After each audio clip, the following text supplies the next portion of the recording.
This video is to help you with Task 2 for the Elementary Handbook. So to go over the basics, you want to make sure that you read the Task 2 instructions in your handbook. Those will vary from handbook to handbook what pages they're on.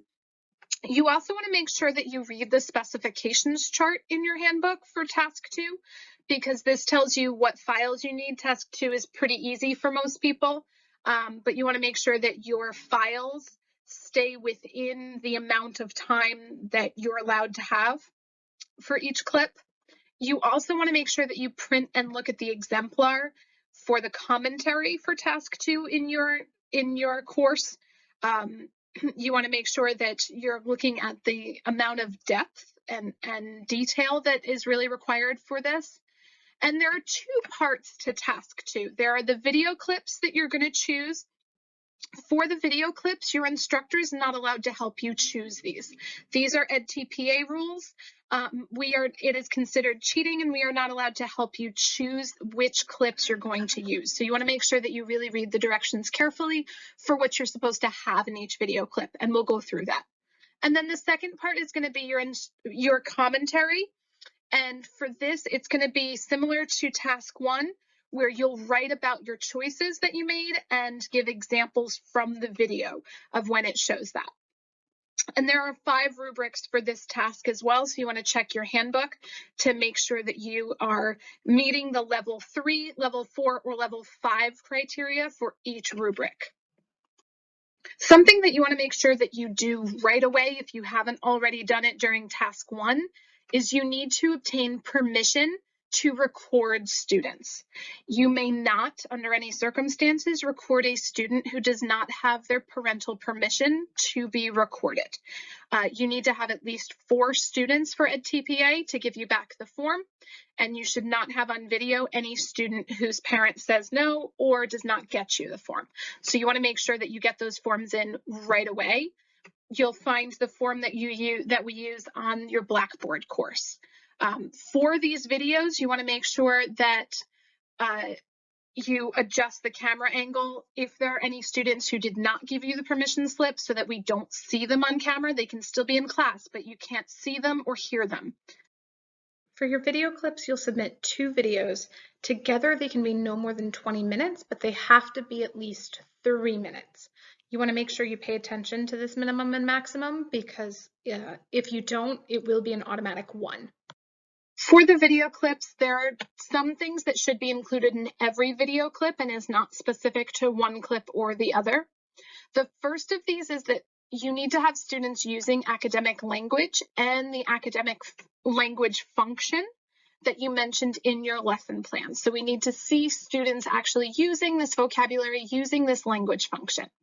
The second thing is that you have to demonstrate mutual respect and rapport with students. You have to show that you have a positive environment and a good relationship with your students. You also need to give students a chance to express varied perspectives. It's important that you show that you're accepting and you can talk about different perspectives within your class. The third thing is that you want to demonstrate responsiveness to student-specific and varied learning needs. This means giving feedback, but it also means the changes and accommodations that you put into your lesson plans for students who are either struggling, students who are ahead of class, students who have IEPs for whatever reason. You need to show that you are responsive in making them successful in class. Next, you have to show that students can make the link between prior learning, what they've learned before, and the current lesson. It's not enough for you to just say what the link is. You want to have students making that connection. The next thing is that you want to have a connection with students' personal, cultural, and community assets. So you need to show how the lesson is connected to students and is interesting for students because it connects to their personal life, their cultural background, something about their community. And then lastly, you need to show how you deepen student learning, because this is the whole point of a lesson. You need to show how you helped students to deepen their learning by prompting them for a response, having them respond, and then you building on their response to have them try again and to have them do something better, deeper, and deepened deepening their learning in some way. In your first video clip, you're going to need to show 3 different things. The first is going to be that you need to show that you're actively engaging students while you're modeling the literacy strategy for them. So you actually have to have some kind of book or writing and show them how they're going to find things before you have them try it. And again, a strategy can be things like finding the main idea, figurative language, analyzing character. Those are going to be your reading standards. So you want to make sure that you're showing whatever strategy you're teaching from the reading standards. And you want to make sure you're modeling that, not just giving them information about it, but really showing them how to do it. The second thing that you need is you need to teach the related skills that go with that strategy. This is things like vocabulary strategies for what they need to do when they don't know a word, or how to check for understanding, or finding evidence when they're giving an argument about, whatever the strategy is, or it could just be working on stamina. Skills, remember, are things that should be automatic for our students. They should not be intentional practices like finding main idea. These should be the things that you want kids to be able to do without even thinking about it. And then you also need to be explicitly teaching your students how to apply the literacy strategy in order to comprehend better. So when should they be using it? How should they be using it? And showing them this is how to do it. And then in the second clip, you need to show how students are actually using these strategies and practicing with that literacy strategy. You have to do this in some kind of authentic project or assignment, not just a worksheet, right? They should be reading and doing this, or they should be composing text, writing, and using a writing strategy that you taught them. You also need to show that students are practicing the related skills that they need. So those related skills that you taught them, you have to show them practicing and applying those while they're reading or while they're writing. And then lastly, you need to give them feedback. And you want to give them feedback about both their strengths and their needs for both the strategy and the related skills. So what do they need to do to get better on the strategy, and have them then practice that, and how can they get stronger at the related skills that they need to pull off that strategy, and how are you going to show them doing that based on your feedback. There are a few logistical things you need to remember when you're recording. The first thing is you have to make sure that your camera shows you and your students. It has to show both you and your students. So you want to think about where in the room your camera needs to be to do that. Secondly, everybody has to be able to be seen and heard. I know this can be tough in schools, but again, you want to make sure that you practice so that you can figure out where it needs to go and how you need to either close your door or figure out how students can be heard. The third thing is your camera should be running the entire lesson. You cannot choose a clip that has a cut in the middle. So for your best chance of finding the however many minutes you need for your clip, you should run the camera the entire lesson. It will help give you more options at the end. The next issue is you want to make sure that you're absolutely practicing this ahead of time. Students have run into complications and things happen in schools, so you want to make sure that you practice so that you're not stressed out about how to film while you're also focusing on doing your best teaching for this. And lastly, again, you cannot edit in the middle of a clip. You can only choose the start and end of a clip. You can choose where that happens during your lesson, but you cannot edit in the middle. So that's why you want to have the camera running the entire time.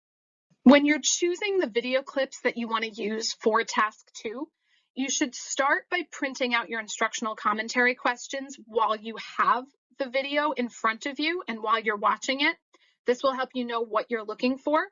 And then once you know what you're looking for in your video, you want to mark down on a piece of paper and write down the timestamp of when it is in the video when you see something good. So when you see something good that you think you might want to include, you want to make sure you write down when that happens and just a short little description, a couple words about what you are writing that down for.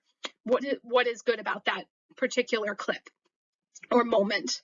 And then once you're at the end of that video, then you want to look back over your notes and you want to look at the amount of time that you have, whether it's 10, 15, or 20 minutes, and you want to look at where you have the most amount of those good moments and see if you can find a clip that has the most of what you're looking for and what you need. And that's how you're going to know when you have a good video clip. And that'll mean that you're ready to add it to your commentary responses. For your instructional commentary, you want to make sure that you reread the pages in the handbook that talk about what you need for this. The commentary must be 6 pages. 6 pages is the limit, and you should be writing the whole space. You should be filling that. You have to write in the template, and you have to write between the brackets that they give you. Make sure to not delete any of the directions. You want to also make sure that you reference within your commentary the timestamps that you recorded while you were looking for a clip. So when you're explaining your answer, you need to tell us exactly when that happened within your specific video.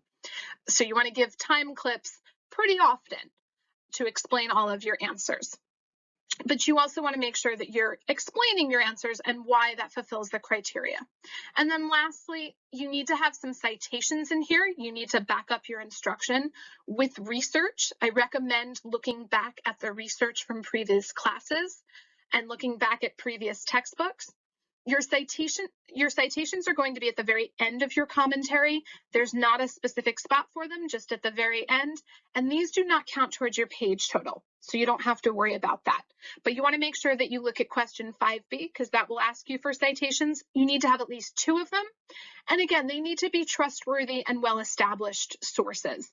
You're not using Teachers Pay Teachers or another teacher website. You want to make sure you really look for research.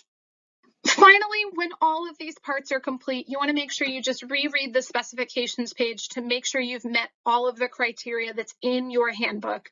You want to make sure that you look at each of the rubrics for this task to make sure that your work looks like a level 3, at least a level 4, even better. And the rubric progression guide can help you with this. That's on your Blackboard course as well. It breaks down exactly what the difference is for a scorer between a 3 that's passing and a 2 that is not passing. And lastly, just make sure everything is complete. You will submit both of these together.